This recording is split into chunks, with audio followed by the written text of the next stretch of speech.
the red bag. You already know it's both, man. Always got to take care of mom. He is so good to me. You know, boy. Yeah, man. There we go. Be flexing it, don't you go. Big Bo coming different this year. Saying you the varsity, you can go name brands, everybody got.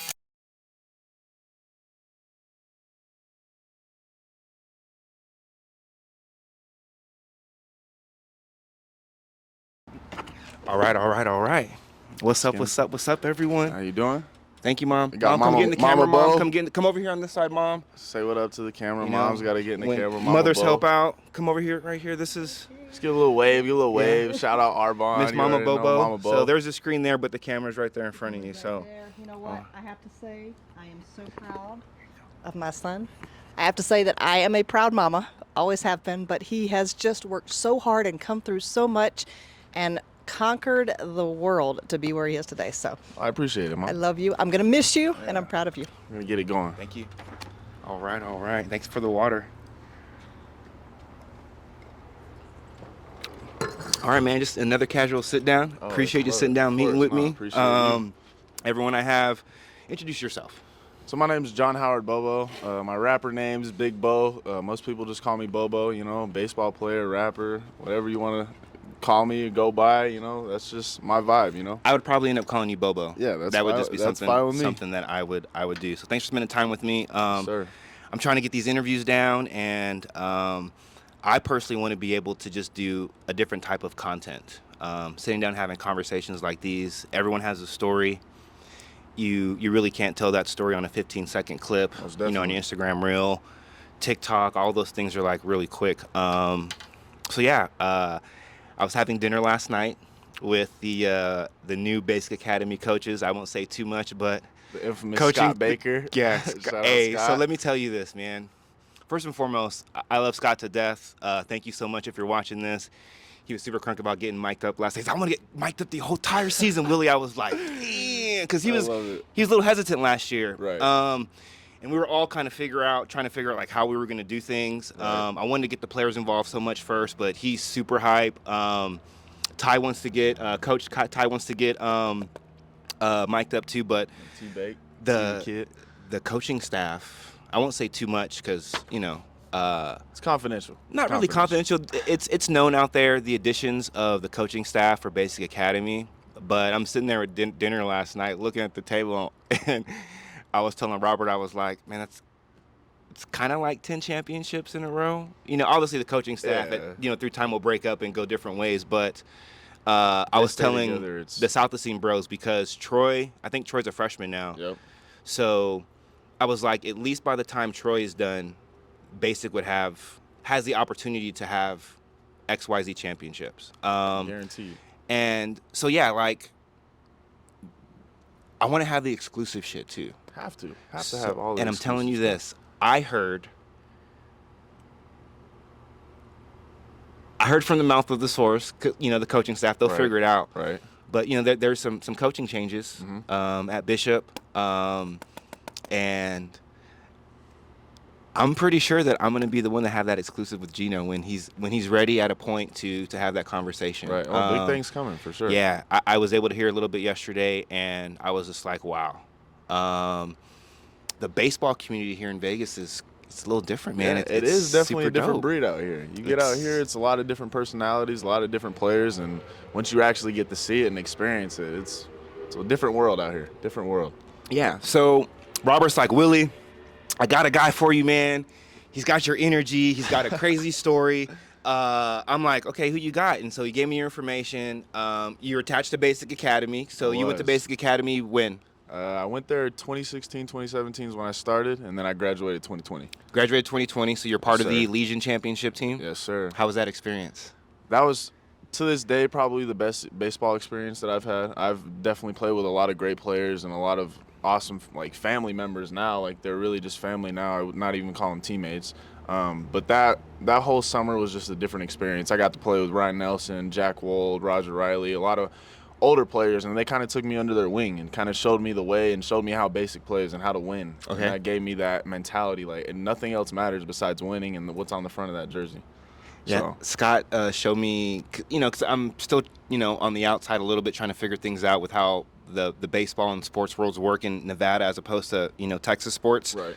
Um, so can you tell people like how big that Legion tournament is when it comes to baseball? Man, so Legion's kind of fallen off a little bit lately. Okay. But when I was in high school, man, Legion was everybody waited. You got done with the season. If you didn't win the state championship, it was like, all right, now we're going to Legion. Now we're playing with our boys. It's summer ball. We don't got to worry Redeem about school. time. Yeah, Right. exactly. Now it's crunch time. Like, Okay. everybody comes back from college or wherever they at. They used to come back and like can't wait to play with Bake. Can't wait to play Legion and get it done and try to go after a national title. Like, Okay. who doesn't want to do that? Why do you say it's kind of fallen off a little bit? Is there because there's so many like A lot different of- tournaments there's and so things many- going on in the summer? I mean, I'm not bashing on anything, but area code and all the prospect stuff, that's awesome, but everybody got away from the Legion stuff. We had people on our Legion team that would go do area codes and stuff, but then they'd still be on our team. Like, I have it was no idea still- what area codes is. So like South Steen, like Ty just went to it, Mason went to it, Cooper Chef, all of them went to it, and so it's a great exposure thing. I love this it. is what I've been seeing on Cooper's. Exactly. There's so many different tournaments. I'm just Right. like, I don't know what team he's on or But there- who's. yeah, see, but it used to be I was on basic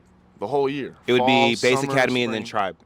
That's it. Okay. And that's all we weren't even the Tribe, we were the Blue Sox. The Blue Sox. Oh. Yeah, so that was a whole different breed. But yeah, it was definitely a lot of fun. But I think Legion's kind of fallen off just because not a lot of people want to play with their high school team during the summer. I can understand that. You got Yeah. homeboys that you've built relationships with, in different Exactly. camps and across the Exactly. country. So I can totally understand that. And then I believe that Green Valley Gators won that tournament this year. Yeah, they did. So I tried to hit those guys up so I can interview them about that. They didn't reply. I just wanted to kind their loss. of put that out there. So Robert's like, hey, high energy. I love energy. Anything low just brings me down. Right. You understand that, right? So 3 things about you. Baseball, Yep. okay. Rapping. You're Yes, from sir. you're from the ATL. You're from Atlanta. Yes, sir. Okay. And then you work in a mortuary. I do. You obviously you want to be sensitive, but this is going to be it's laid back, right? Yeah, You dress dead extremely people. laid You dress the dead. I dress And I dead heard that people. you were Mama said that you were very, very good at makeup. So Yes. those 3 things are very, very interesting to me. Let's slide to the mortuary thing. Okay. Like break that down. All right, so basically, I've been around it my whole life. Okay. Seeing the deceased and seeing people that I don't know how to explain it, but seeing dead people all the time. I see bodies every day. Bodies on bodies. There's coolers filled with bodies. There's people coming in each and every day asking for certain things, asking for services for their loved ones. So I've never really thought it was anything different. Okay. I haven't knew like anything different. It's the Or norm haven't for known. you, right? Exactly. Got it. So I came out when we moved out here. My dad actually got a job offer from one of my godfathers out here, Okay. and he always wanted to move to Vegas. All right. So kind of worked out. So we came out here. I was around it a lot, but I never thought I would get into it. And then last summer, he was like, hey, I need somebody to help me come dress bodies. You've been around it. I need somebody that's just comfortable doing it. So last year, I take pride in it. I really do, because it's the last time the family's going to see a loved one. It's the last time that you're ever going to get to like picture what they look like. And I think we've all heard or seen horror stories where Exactly. people weren't very satisfied with Oh, yeah. Every day Right. that happens. So it's kind of cool, honestly. Like I really love it, and I'm really passionate about it now. And I feel like that's what separates me from people that do makeup at other like mortuaries and other funeral homes. But my dad embalms for 6 or 7 different funeral homes. So I'm bouncing around every day, dressing, casketing, and putting makeup on people, trying to make them look as best as possible, whether it's babies, kids, teenagers, adults, older people. And it honestly just makes you appreciate life in a whole different way. Like I was taking a lot of things for granted until I started doing this job, and now it's like I have to live my life. I know I have today, but I don't know for sure tomorrow's like a promised thing, because it's not. Yeah, I totally get that. I was telling you before, I used to be a contractor for Halliburton and KBR in Afghanistan. I left UTSA from running track my 3rd year in college. A buddy of mine, he's an old Kappa Sig, Gabe Salinas. He had a twin brother. They're like, hey, Willie Beeman, got this idea. Gonna go to Afghanistan as a contractor, make some good coin. Gary's gonna stay here. We can only think of one person crazy enough to go, and and that's Willie Beeman. And I was like, came to the right guy. Yeah, right. So started off there working in the DFAC, in the dining facility, just to get there. Got you. Crazy experience. 3 days and 2 months. I got promoted to work in MWR in the gym. And then I started auditing for all of the services that we provided for Log Cap 3. Right. So that was latrines, hot and cold refueling, everything that soldiers did, we audited. And one of the things that I audited was the incinerator. And,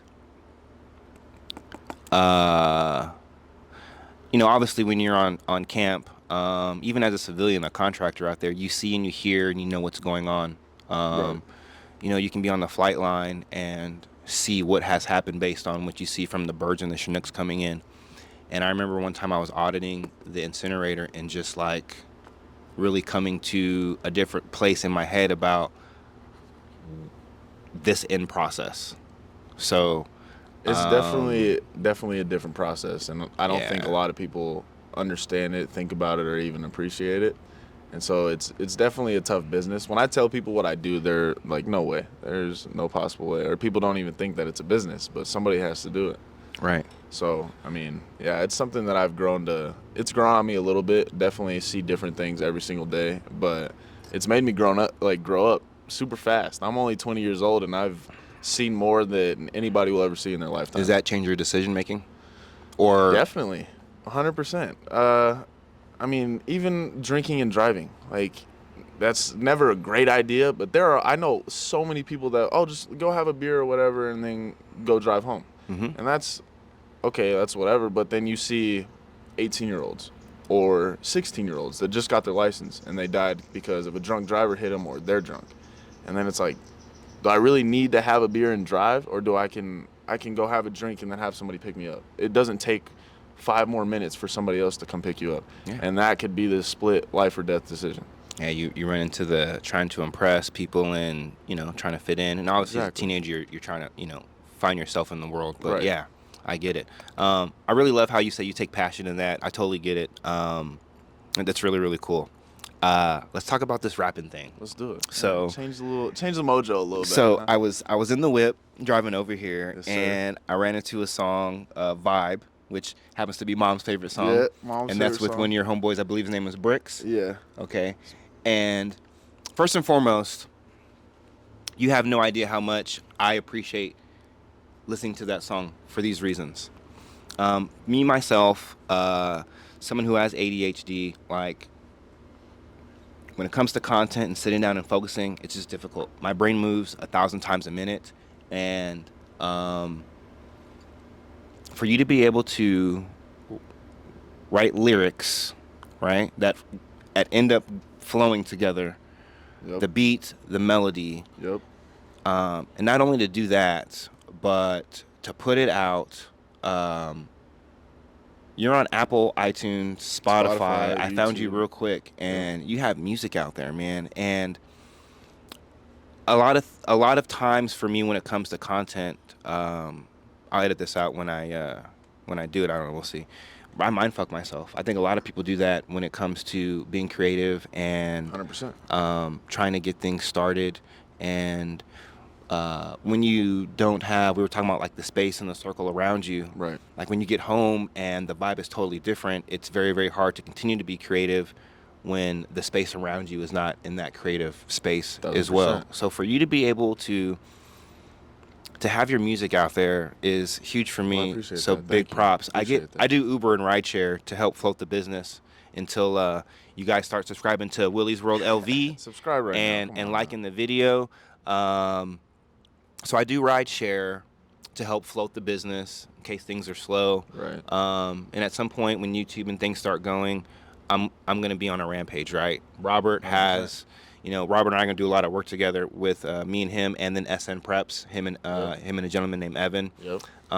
So tomorrow I'm gonna be interviewing a gentleman named Santini, another person who's in the baseball world and things like that. But it's very, very difficult when you're kind of on your own, getting the content, taking care of the bills and stuff like that, editing. Yep. So it's huge. So like when I saw that you had multiple songs, and you said you even have stuff that is even unreleased, I have like hundreds. Songs it even unreleased. motivates me to continue to do more and more and more. Like I did Coach Tommy the other day. Right. Got you today. I'm gonna do another one tomorrow, and I'm just gonna keep going and grinding. going and going, and just close the wall to all the X stuff. So, have to. how did you get into rapping? Obviously, you're from Atlanta. Let's talk about that story. Yeah, so it's kind of a weird story, honestly. I mean, not really much got me into rapping. I kind of everything that I've done, I've put my mind to it, and anything that I say I'm gonna do it, whether it's good or bad. Okay. Anything I say I'm gonna do it to my best extent. So I grew up. OG had me listening to 50 Cent, Eminem, DMX, Yin Yang Twins, Lil Jon, Pitbull. That's all I listened to. I didn't listen to rock and roll. I didn't listen to country. It was never none of that. Okay. I even did karate. My whole family's black belts, so like when I was doing karate forms, it was to In the Club by 50 Cent, or it was PIMP by 50 Cent. And so I've always had rhythm, and it's always been a rap thing for me. I love hip hop, love rap music. That's always been, and I love lyrics. In middle school and elementary school, I knew every word to Tyga song, Soulja Boy, anything like that. I knew every single word, every punch in, all that. So I really started to dissect music, and I started to just love it. So then when I went to basic, I noticed a lot of people trying to rap. It wasn't great. Like but athletes and then like students, no, or just students. Students. No athletes were trying to rap. It was Okay. all students. So I was like, okay, like I know a buddy that's got a little like recording or whatever at his house. So let me go see what's going on. So we were recording. Man, we recorded first couple songs I ever did was in my closet. Okay. Really, I had my mic and stuff in the closet. He was in my room with the computer and stuff. That was the first couple songs I made. Shout out my boy Jay Wiz. We got it going. Jay Wiz. There you go, man. But yeah, he played it basic too. Okay. So Lot that's talented. how. Okay. Yeah, me and him got Multi-talented into it. folks. So me and him started getting into it a little bit, and then I had went with my buddy to pick up a shirt off OfferUp, and he was like, "Hey, this guy said he has a studio. Like, just come by with me." I was like, "All right, like I don't got anything else to do. I'll drive you. Make sure that it's not a weirdo. Like, we'll Right. just Make sure the vibes are space cool." is Right, safe. exactly. So we go in. Dude's got great energy, super positive, super like, let me hear your music. And so I started showing him songs that I recorded, and you could tell he was like, okay, like they're not bad. Like I Right. can see your potential. Like your voice is cool. It's different and it's deeper than I thought it was gonna be and stuff like that. So I was like, all right. So started recording with him. His name is Benji Franks, and we went on for like 2 years. And I was making explicit music. And if anybody doesn't know what explicit music, it's violence, curse words, like gang-related stuff, and that just wasn't the life that I was living. I So thought you're I making was, explicit music. yeah. Is that just because of what you grew up listening to? Yeah. Like, did you feel like, I don't know how to ask this, but like I told you, when I heard your music in the car, not once did I notice that there were not any curse words. Okay, but when you first started, was it just natural, or were you like trying to incorporate that type, or I was just kind of did it come out that way naturally? But it just came out like, yeah, that's what I was writing about. I didn't know what else to write about. Okay. I was like, this is all I hear music about. So then it went like, I ended up getting my scholarship taken from a school, and it kind of led me down a path where I started to realize like a lot of my friends are going through stuff, and they live the gang-related life, and they live in, so to say, trap houses. It's not and all stuff cookie like cutter. that. Yeah, exactly. So it's like, I wouldn't want a kid that's not living that life to be rapping about something that I'm dealing with. Like all these negative things that I was rapping about, my friends are actually living that. My brothers are really going through that stuff. So when I started to see it, and then my family friend got shot, and Sorry to hear that. I went to the funeral, there was 1,300 people there. Wow. And not to like bring gang related or anything, but he ran the Bloods of North Las Vegas. Okay. So there was a ton of people there, and they're all hanging out with my dad, and like I started to really realize like they're really living that life. Like the life that people rap about, that's real. Like it's not, they're not capping or they're not lying in their rap. Like that's just real life stuff that they're talking about. So I'm like, okay, well I'm done rapping about that. Like that's just not me. So it took me like 3 years to really understand that I didn't need to cuss. And I was like, let's take a quick pause. So we touched on it quickly, but you did have a scholarship did. when you were at Basic Academy. yeah, To I what had a university? Full ride. My freshman year, I committed. Okay. And Do you want to then- mention the school or no? Nah. Okay, so you had a full ride. If you know, you know. Okay, you had a full ride to a university. You said you got to a point where you posted was this your first song? It was like one of my first One songs. of your first songs. A snippet. And within 3 hours, Someone had ratted me out. someone, kind of got that video to certain individuals, and your scholarship was pulled. Yep. So it kind of led me to understanding that I need to put music out, but if I put music out the way I was putting music out before, it's not going to be good. Okay. I'm not going to have a future in the sport that I want to play. Got you. Baseball is also important. Exactly. So, and also you have to realize that scouts are older people. They're older guys that are This is true. they're going to appreciate that I don't cuss. Because I don't know if you guys can tell me, but there's not another rapper that I've heard that doesn't cuss at least once in his music. It's very hard to find. So I started really thinking about it. I made probably 50 clean songs before I started putting anything out. So you say rapper? I mean, what about like Artists, just there are artists in Christian general. artists that don't rap, right? For sure. Yeah, I would say, but like as a Atlanta rapper, Oh, okay. as just a rapper from the A or a rapper from Vegas, I have yet to hear anybody that has That clean doesn't music. curse. Exactly. Okay. And like all my friends, they cuss, and it's like I don't have anything against it because I used to do that. But Does that make it harder for you to make and produce music Nope. knowing that you don't have curse words? nope. Are you concerned that you're not going to be able to relate and touch people? Because like when you go back and play a Jay-Z song in the whip, and it is somehow definitely different. there's a PG version of the song, you're like, what? Yeah, Nah, man. How did this get it? Where's the explicit version at? Right. But the Does thing that is, impact you in any way? it definitely did at the beginning, but now I'm starting to realize like I can go show my grandparents my music.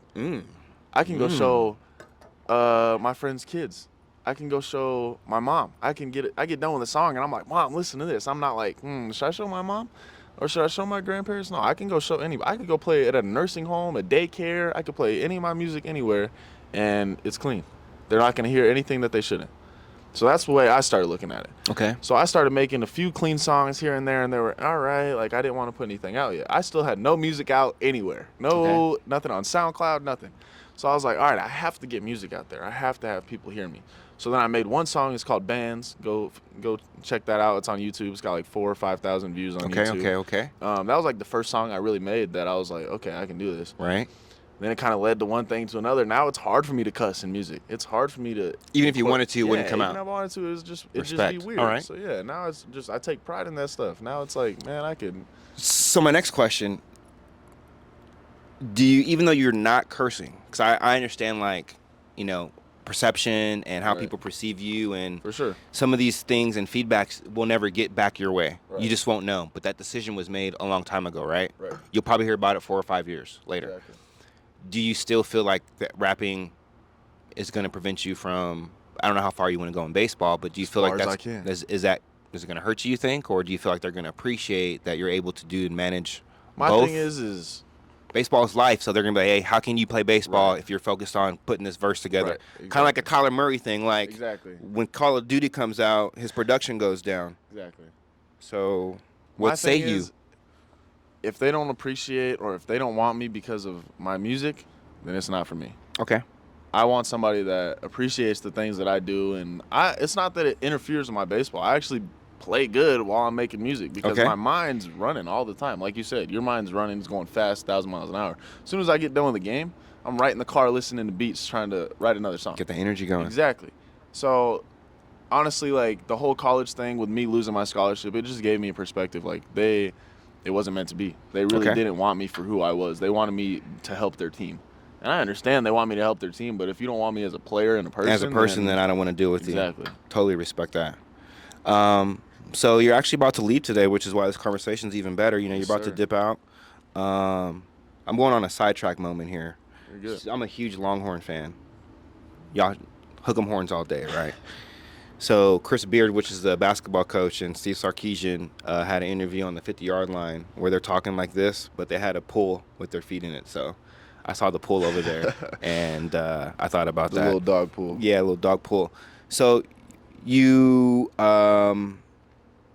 ended up going to CSN Yes, sir. for 2 years. Best decision I made. How was your first year there at CSN? I saw the coach last night at dinner. Super cool guy. Crazy. I'm not sure if he's the honestly. same one that was there when you were there. Well, it was either Coach Stoner or it was Nick Garitano. It was either one of those. Man, so many baseball Yeah, faces. so many names. Uh, There was a lot of coaches. bald? Yep, that's Nick Garitano. So, and I'm gonna talk to him at CS. He's ready to chop it Unreal. up too. So we're gonna have a one-on-one with him. He's an unbelievable coach. I mean, I was very skeptical, and a lot of people bash junior college. A lot of people don't want to go junior. I get it. You guys want to go Division One, and that's awesome. But Division One and going to big schools, it's tough because unless you're Ty Southstein or Mason DeVille, you're not gonna be somebody when you go to that big school. You're just gonna be another fish in the sea. So like my thing is, I want to go somewhere that I'm gonna stand out. They wanted me as soon as I told Bake that I wanted to go to junior college. CSN called, and Nick Garitano, shout out Nick Garitano, is probably one of my favorite coaches I've played for. Yes, sir. How you doing, Coach? He helped me and kind of taught me like, listen, we got guys getting drafted every year. We had Damiano Palmigiani. He had 26 home runs. He almost broke Bryce Harper's record. He got drafted to the Blue Jays. My boy Johnny Cuevas that I was watching, he pitched, got drafted to the Rays. And then my other boy Swales got drafted to the Diamondbacks. This year, Chris Bowe, shout out Bigger Bowe, he got drafted to the Yankees. It's not like junior college is a bad route, but if you definitely have to pick the right program to go to. I agree with that. I think you have to understand it. You know, for those that don't know, I'm a little old over here, but so I almost ended up running track at Texas Tech. Okay. Even though UT is my favorite school on the planet, I was born in Alaska and grew up in Germany, right? So my dad was Air Force. I had my letter of intent signed with Coach Kitley at Texas Tech. Okay. I went to John Jay High School, big basketball school, and the blame is only on myself. But you know, as an athlete, you know, sometimes being an athlete, you have athlete results when it comes to academics, right? Yep. If you're not really focused on it, so. I think it was like an 80% scholarship for Texas Tech, financial aid. My dad Air Force, I would have been straight, bro. And I was going to be in the snow again because I'm a snow baby, right? Right. Ended up being 10 points short on my SATs. Okay, so now I understood how my grades, if my GPA would have been higher in high school, my score wouldn't have mattered or wouldn't have impacted, right? So he's talking language I had never heard before. My dad's military, not really. He was involved in the process, but he's holding it down for the family, right? Yeah. So, Kitley's like, hey, go to South Plains Junior College for a year and then come down here. I'm like, well, you're gonna send me, and then he's like, go further up north in the Panhandle. But this is when I didn't really understand that big schools had like JUCO feeder teams. Exactly. Like, so track and field, like Barton County Community College, those guys would go like to LSU and different schools. Right. If you went to South Plains, some of those athletes would end up going down to the Texas Tech program. Right. So I didn't understand that, and I was just like, you know what? I'll sit out a semester. I'll go to Vista, get my grade up, do like the not the SAT but the ACT, the whatever the other one, the SET. And I ended up going to UTSA in San Antonio, which is kind of where I naturally wanted to be because it was where Kenny Wade, one of the guys from high school, went to school at, and he was like my idol in high school. Got you. And yeah, but San Antonio. I didn't really understand like going to school out of state, but yeah, the JUCO thing is something that a lot of people don't really understand, and it could work to your benefit in so many ways. 100%. I think now, so more than ever, you have guys that, like you said, can go the JUCO route and then still make it to the league. Exactly. Was it hard for you to go there? And, you know, like, you had your scholarship pulled. Like, was it an ego check to say, you know what, let's just do this, and you're kind of in home? A little bit. It definitely, ego check is a great word for that, because in high school I was cocky but confident. Okay. So I definitely thought I was the guy and everything like that, and then I'm not, you can tell I'm not the biggest person. So I needed a little bit of like, I need to get a little bit stronger. I need to get a little bit faster. And I had went through a knee surgery my sophomore year, so it kind of gave me a little setback. And like I told you, after the whole music thing happened, I didn't get another call the whole time I was in high school. I toured. No other time did another university recruit you in high school? I toured Utah, USD. I toured a lot of schools my freshman year. And then I committed, and then I didn't get a single call because of the music thing. And I don't know if it was a music thing or if I just wasn't good enough, but in my mind I was good enough. So once the senior year hit, I didn't have anywhere to go. I thought my future was like, I don't know where I'm going to go. So then Scott Baker actually started helping me out. Robert helped me out a lot. Okay. And a lot of people just started getting my name out there. And then junior Robert's colleges plugged were, in. Exactly. Junior colleges were like, Bobo's not picked up yet. So then I got calls from Central Arizona, which is a big JUCO. Wabash Valley is nationally ranked JUCO all the time, and CSN.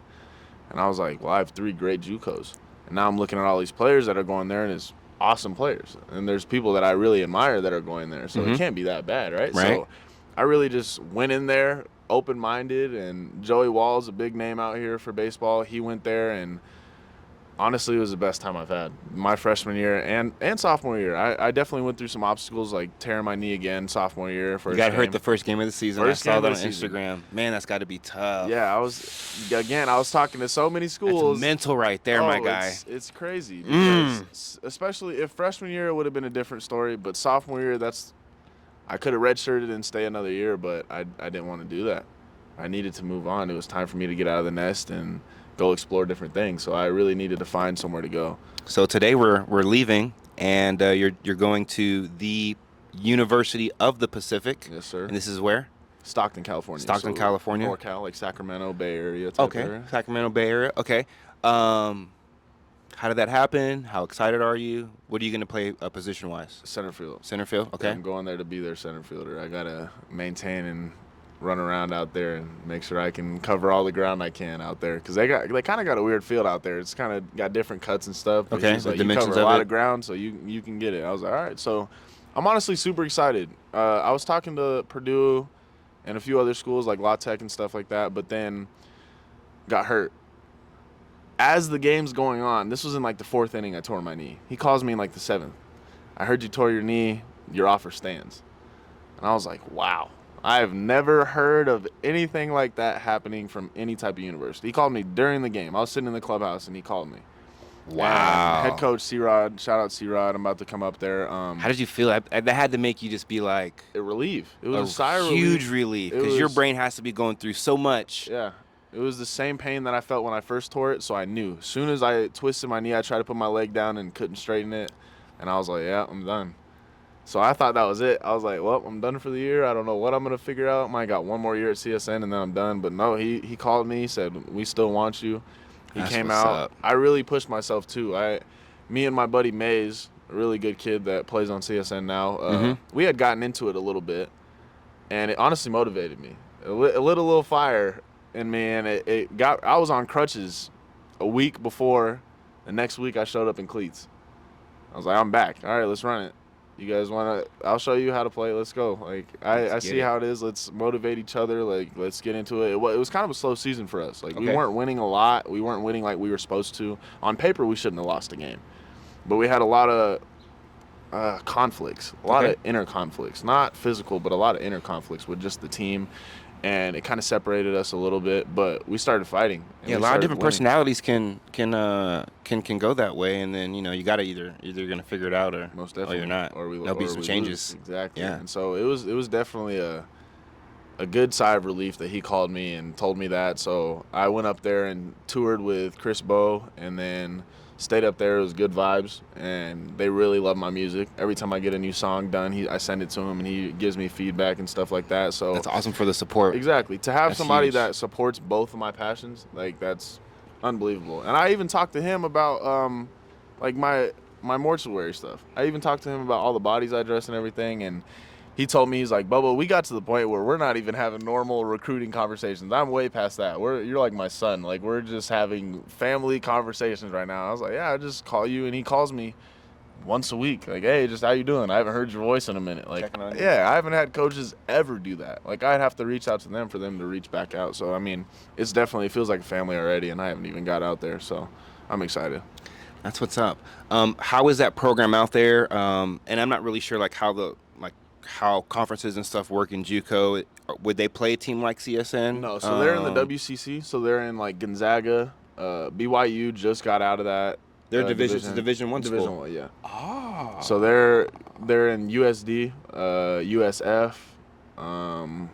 There's a lot of different schools in that. St. Mary's. There's a lot of different schools in that division. They're not on the map for the baseball program. Don't have they're to be. really on the map for their business program. Business school. Yeah. Oh. And I'm huge into business, and that's what I'm gonna get my degree in. So Okay. it kind of fell into the right. I don't know what to say. It fell into the right places when I Okay. needed to. So hopefully, I go out there. They want me to really help the culture out and just make a name of myself and make a name of the program and everything. So it'll be fun. That's huge, man. Super excited about that. Appreciate it. When it comes to you making music and playing baseball, because you're going to be away from home, do you think that that's still going to continue? Is it going to slow down? My music or? will never stop. My Okay. music will never stop. Either they told me there's studios out there, so Okay. if I do have to, I'll go to studios out there. But my producer now, Mixed by Sinatra, shout out Sinatra. Mixed by Sinatra. All right. He's got a portable setup, and He flights can- out he to can be- he Stockton can be are mobile. like $80. Oh. So I'll fly Oh. him out. We can Okay. record in the clubhouse on the field, something crazy. We could do something awesome like that. So we'll see what the future holds. Okay, I'm about to get out there then, Oh, and yeah, for we'll have sure. to do a follow up and Have to do see how something things are crazy out going. there, for sure. Catch a game for you, Have and to. then you said that you were going to be performing halftime for what? Basketball. So hopefully they're trying to give me the Gonzaga game. So if I can perform at the Gonzaga Wow, that So would be huge. huge. Yeah, it'd be awesome. And then they have like this music thing that they do in the fall or whatever. Okay. And so he said we're gonna try to get you to perform on the stage and stuff too. So try to make my name pretty big out there. Try Yeah, to get people let's to keep it understand going, my man. music and stuff. Yeah. Get that content and going. we open up against UNLV this year. The first 3-game series is against UNLV here. So make sure you guys come out and check me out. Make sure you come see me. So it'll be fun. bro. Interesting. Yeah, it'll be fun, dude. I'm excited. It's gonna be a good year for me. I believe Diddy's going to be on that team. Diddy Yep. from Basic Yep. should be I'll a see my boy freshman. Chase, What's up, yeah. Diddy? I miss you, bro. Haven't seen you since you guys won state. Hope everything is going well. I'm definitely going to be at that game. Have to. Get me mic'd up and we'll run it. Oh, so that's what I have to do. I want to be able to. So I had some of the guys mic'd up. I mic'd up Mason. Yeah. Oh my gosh, Mason. Mason was funny, but I want to be able to do it to where We could talk back and forth. so I can hear, but you guys can't hear me. So I'm doing Okay. head nods. He's Right. like, "Hey Willie, I know you can hear me, bro. Hey, check so and so out there," and I'm just like, "Oh my gosh!" And then the ball's going. He's like, "Scoop, scoop, scoop." That's But yeah, I want to get the next piece to where we can have like a conversation if you're like at the Yeah. base. You know how they That'd do in be sick. MLBs, yeah, like, yeah, that'd be sick. hey, you're about to walk up to the base. Like, what's Right. your mindset? Hey, well, Right. you know, X, Y, Z, so That'd and be so, awesome. so and so, ball placement, That'd be and sweet. get that type of content going. So. So yeah, man, I appreciate the time to sit down and talk. course. I This has been a appreciate great you coming experience out. with you, man. Yeah, Yeah, we're in for the sure. backyard just chilling. Big chillin'. The overcast, whatever they're doing out here, play with the weather in Vegas. Just keep doing it. A little bit of rain here and there, some overcast We and some needed clouds. it. We needed it. Lake Mead needed it too. Yeah, they keep finding bodies out there. It's all good. Yeah, it's all good. But yeah, I really appreciate the time. Good luck this appreciate season. you. You're about to Yeah. leave today, so don't Yes, want to sir. hold you up. And then, yeah, man, we'll definitely find a time where I can get out there and do a follow up. Hell yeah. Check out what's going on, and depending on how we do this, I think are we still on live? So we're still on live. So I'll be able to use the live one and have that post on Instagram. But when I do it on YouTube, we'll get some B-roll. And since it's your music, it won't be no copyright stuff. We can get some of that unreleased stuff on there, Yes, sir. and have the folks hear the music. So Oh, yeah. that's huge, man. Keep it going, and appreciate it. appreciate the time. I appreciate you, man. And, Thank you yeah, again. man. Thank you Yes, very sir. much. Cool. You already know. Yeah, buddy.